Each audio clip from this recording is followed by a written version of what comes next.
Herb. Herb is a plant. I mean, herbs are good for everything.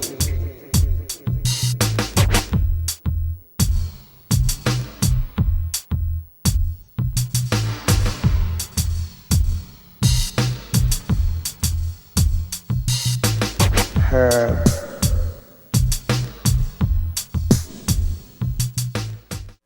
Welcome to Eugene Cannabis TV. You reached episode 640, and you got DanK here as your host, and I'm talking about cannabis and cannabis issues and what else we can find along the way.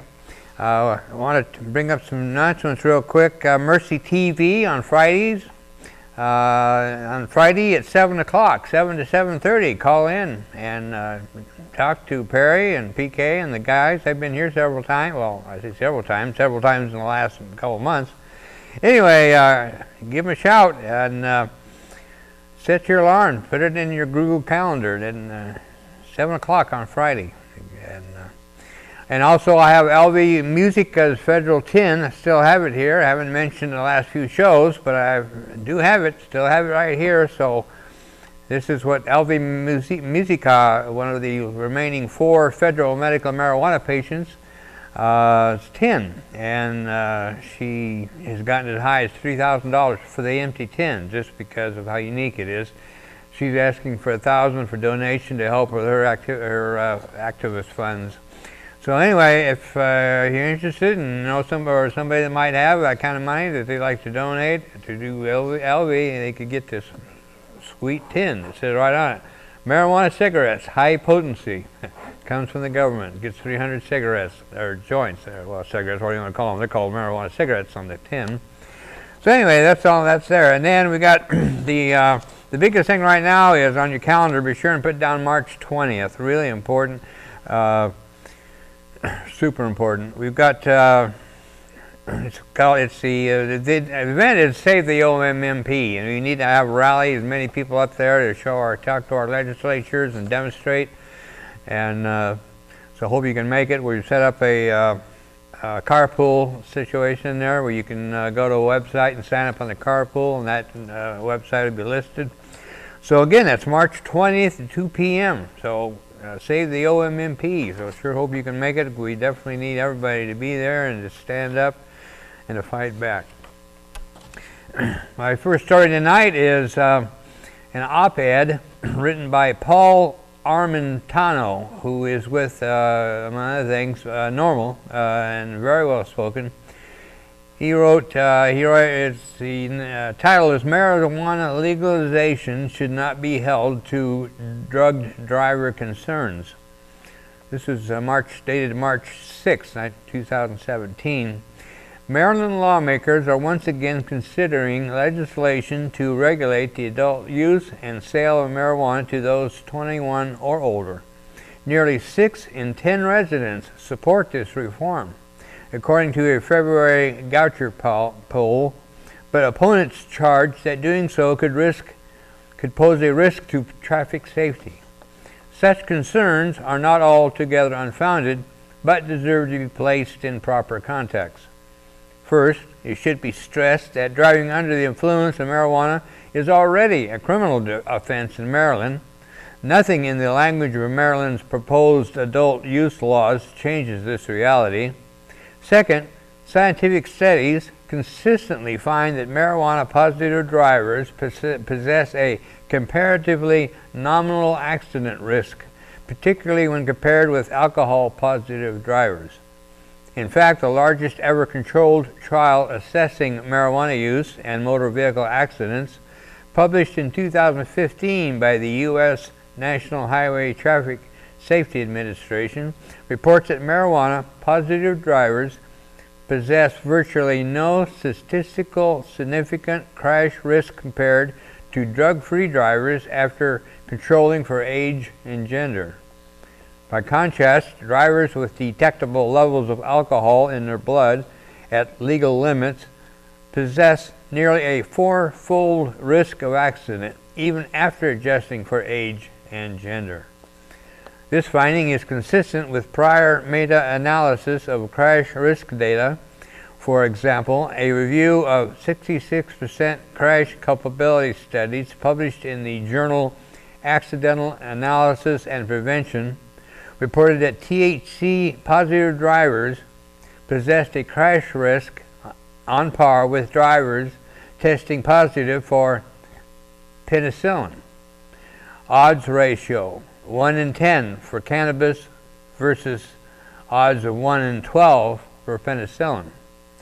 The risk is far below that associated with driving with 2 or more passengers and is comparable to the difference between driving during the day versus driving at night. Data from states allowing marijuana use. Further, data from states that have liberalized marijuana's legal status show no uptick in motor vehicle crashes. Writing in December in the American Journal of Public Health, investigators at Columbia University reported, on average, medical marijuana states had lower traffic fatalities than non-medical marijuana states.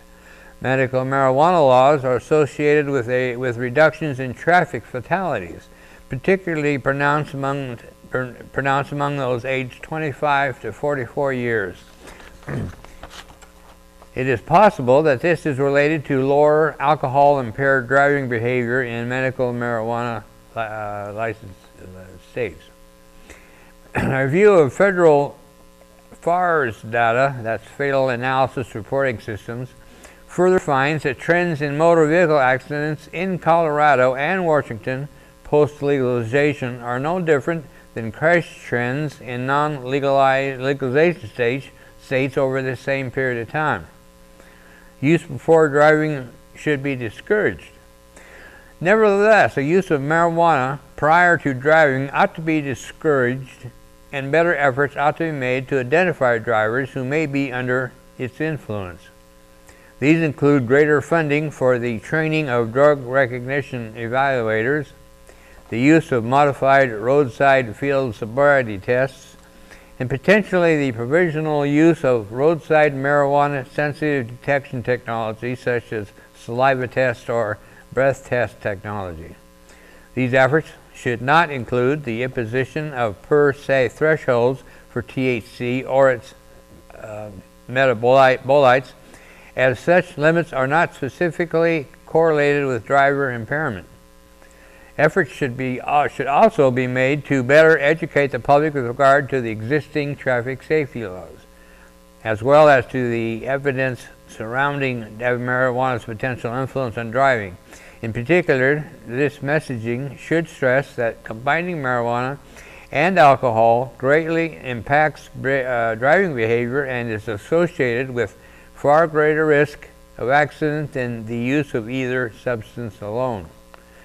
Such an education campaign was implemented nationwide in Canada by the Canadian Public Health Association and can be replicated in the United States and promoted by groups like the American Automobile Association.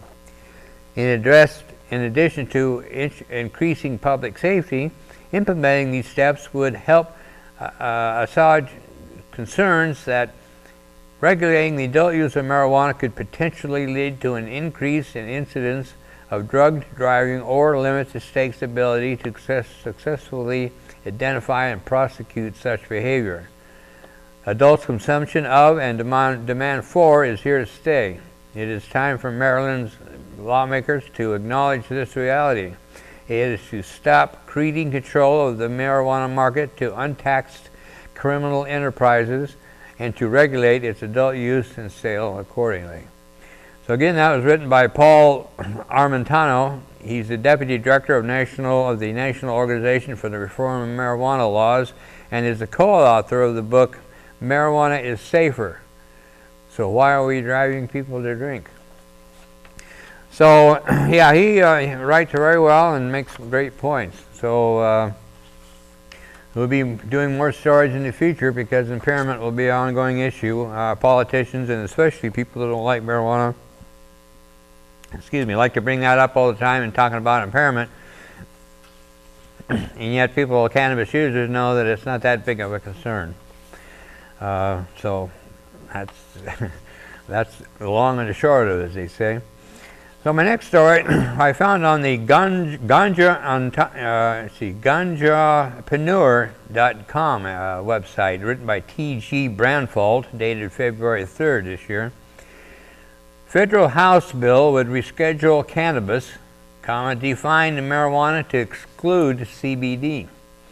Republican Virginia Representative Griffin H. Morgan has introduced legislation to reschedule cannabis under the Federal Controlled Substances Act and exclude cannabidiol from the definition of marijuana. According to the bill text, CBD would be defined exclusively as cannabis not containing more than 0.3% of THC on a dry weight basis. The proposal does not include any indication or direct order pertaining to how cannabis would be rescheduled. Instead, it leaves that responsibility to the Secretary of Health and Human Services and National Academy of Sciences Institute of Medicine, who would issue a recommendation to the administrator of the Drug Enforcement Agency. President Donald Trump has tabbed Georgia Republican Tom Price as his HHS secretary, a strong medical cannabis opponent who voted 6 times against amendments preventing Justice Department interference from state-approved medical cannabis laws, and 3 times against allowing Veterans Affairs doctors to recommend the drug, according to a New York Times report. If Price were confirmed to the Post, which I believe he was, he would likely be the HHS secretary in the law were to pass, which requires the recommendation to the DEA no later than 180 days after the law's enactment.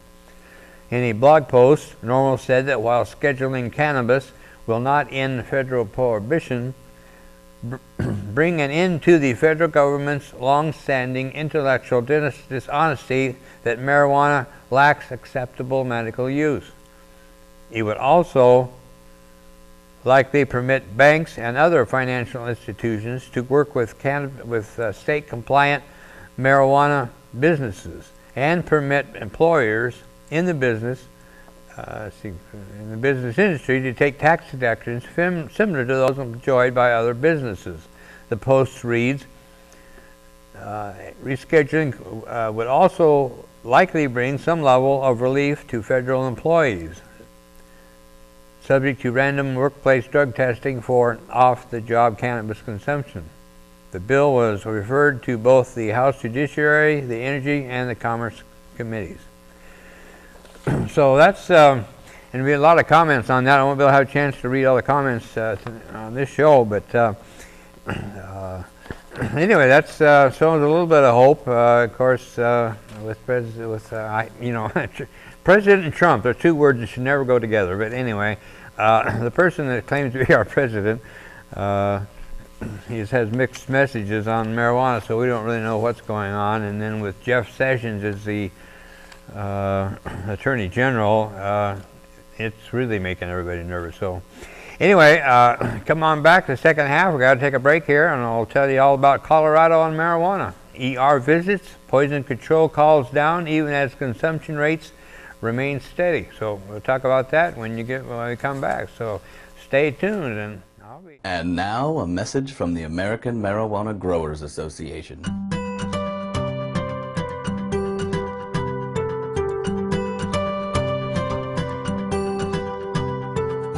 Hi, I'm a farmer, and I work hard every day to grow high-quality marijuana, the biggest cash crop in these United States. I'd like to thank you for your support of U.S. marijuana policy. Because marijuana is illegal, I don't have to pay taxes. Even better, prohibition leads to artificially inflated prices, which means a better quality of life for me and my family, as long as I don't get caught. Just as importantly, your tax dollars support thousands of U.S. agents who work tirelessly to keep low-grade, foreign marijuana out of our country. So thank you, America. And remember, whether you're nauseated from chemotherapy or just in the mood for a nice cool buzz, Choose the best pot in the world, American homegrown.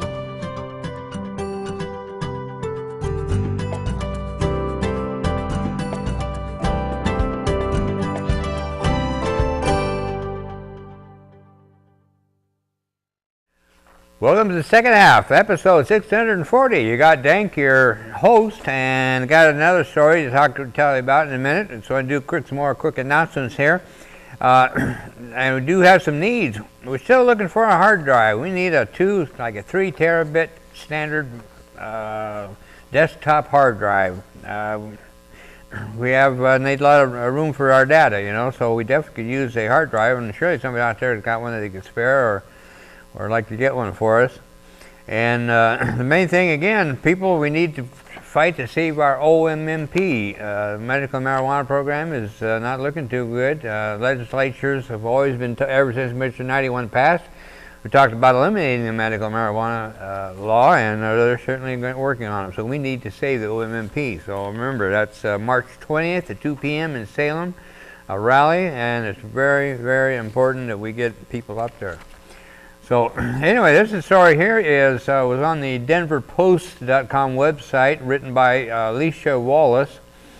And this was from February 1st this year, titled "Colorado on Marijuana. ER visits, poison control calls down even as consumption rates remain steady." Monitoring potential public health outcomes was a top priority for state health officials after Colorado implemented its recreational marijuana law in 2014. 3 years into regulated sales of recreational cannabis, the Retail Marijuana Public Health Advisory Committee says calls to poison control and marijuana-related emergency room visits are down, even though overall consumption of pot remains steady. Signs that existing potency and education efforts may be working.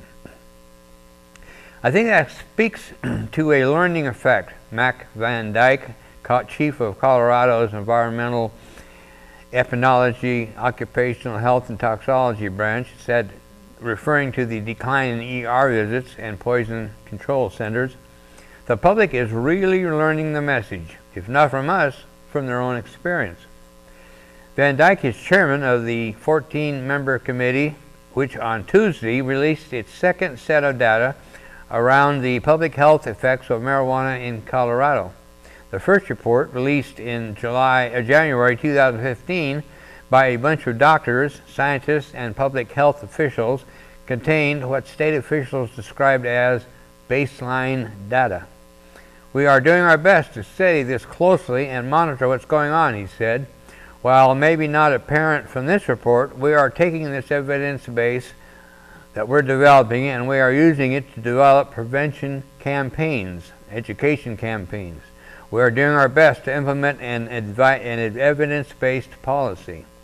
The sweeping report delves into state and federal data covering topics such as usage rates among different populations, hospital visits, drug driving, and health effects. Among the results, Van Dyke said, are encouraging. Our findings that marijuana use among high school students has not seen statistical increases.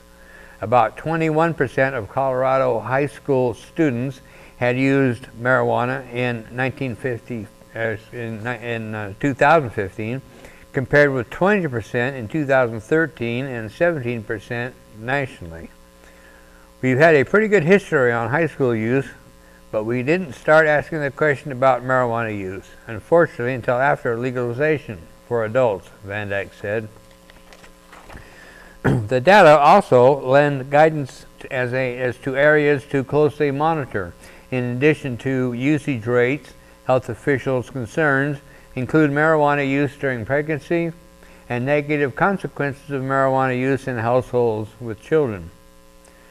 A quick snapshot of the results reveal past month marijuana use among Colorado adults did not change from 2014 to 2015. However, the percentage of Coloradans who said they use cannabis, 13% and 17% according to two separate federal surveys, is higher than the national average of 8%. The vast majority of past month marijuana users, 79%, chose to smoke their cannabis. The percentage of those who vaped or consumed edibles was 30% and 33%, respectively. Respondents could also pick more than one method. The past month marijuana use of Colorado adults in 2015 was highest among Colorado males at 26%.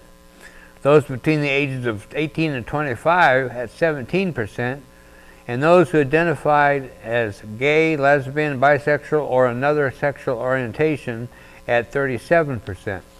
Marijuana use was also higher among gay, lesbian, or bisexual as opposed to those who identified as heterosexual.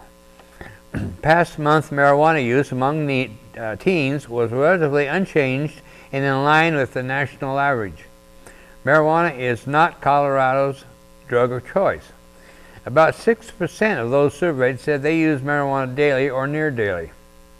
That compares to 16% for daily or near daily tobacco use, and 22% for daily or near daily alcohol. Let's see that. So okay, 16% for nearly daily or nearly daily tobacco use, and 22% for daily or near daily alcohol use.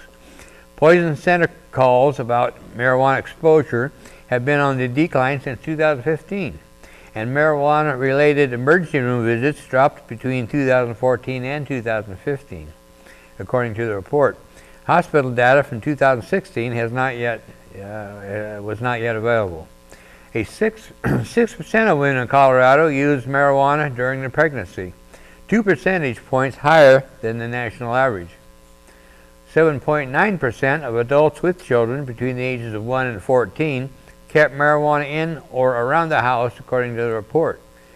In 18% of these households, only 14,000 homes, marijuana was potentially unsafely stored. From 2014 to 2015, children between 1 and 14 in about 16,000 homes had secondhand exposure to marijuana. The panel also reviewed scientific literature on the potential health effects of marijuana. The committee came to several conclusions similar to those made by the National Academies of Sciences, Engineering, and Medicine, which earlier this month released its most comprehensive study in decades on marijuana. Among the findings are of the RMPHAC, substantial and moderate evidence that teens and young adults who use marijuana are more likely to experience impaired memory and cognitive function and are at greater risk for developing psychotic symptoms and marijuana dependency as adults. Strong evidence that marijuana smoke contains many of the same cancer-causing chemicals found in tobacco smoke. Research is conflicting as to whether heavier smokers of marijuana could develop lung cancer. Moderate level of scientific evidence that marijuana use increases risk for some types of stroke in individuals younger than 55. Credible evidence of clinically important drug interactions between marijuana and medications such as anti-seizure medications and a common blood thinner. Risk of a motor vehicle crash increases among drivers with recent marijuana use. The higher the blood THC level, the higher the motor vehicle crash risk. Strong evidence shows that daily or near daily marijuana users are likely to have impaired memory lasting a week or more after quitting. So I don't know whether we all agree with that or not, but that's what they've come up with. So it's hard. I don't know. I wanted to go ahead and read the comments on the story that I did on the last segment about the federal House bill that would reschedule cannabis and redefine marijuana to exclude CBD. There was a comeback here that was a comment that was written, and a lot of people liked it. It was written by a gentleman by the name of William Clark. Yeah, William. Yeah. So anyway, it says no one should promote the canard that marijuana is dangerous, like pharmaceutical drugs, or even that it is a drug, except in Merriam-Webster's third and broadest definition as something which affects the mind. By that definition, religion and television, the plug-in drug, should also be included. In truth, marijuana is a medicinal herb, cultivated, bred, and evolved in service to human beings over thousands of years. The Nixon campaign in 1968 and the Nixon White House after that had two enemies, the anti-war left and black people. We knew we couldn't make it illegal or be either against the war or black, but by getting people to associate with hippies with marijuana and blacks with heroin, then criminalizing both heavily, we could disrupt these communities. We could arrest their leaders, break up their homes, break up their meetings, and vilify them night after night on the evening news. Did we know we were lying about the drugs? Of course we did. That was a quote by John Erlichman. So, no one has ever died from an overdose of marijuana. It's the most benign substance in history. Most people, and particularly patients who medicate with marijuana, use it in place of prescription drugs or alcohol. Drugs are man-made, cooked up in labs for the sake of patients and the profits gained by them. Often useful, but typically burdened with cautionary notes and lists of side effects as long as one's arm. The works of man are flawed. So we all know that it's an herb, and most of us believe that it's definitely beneficial and very little harm. So anyway, that's our views on marijuana, and so you're welcome to come in down to the show on Monday nights at 5:30. We'll be filming at the at the Sheldon High School at the community TV studios in the back. So we hope you can make it and come on down and come by and see us and come on the show. I could use a co-host, so I hope to see you next week. I hope to be here, so I hope you will too. Thanks.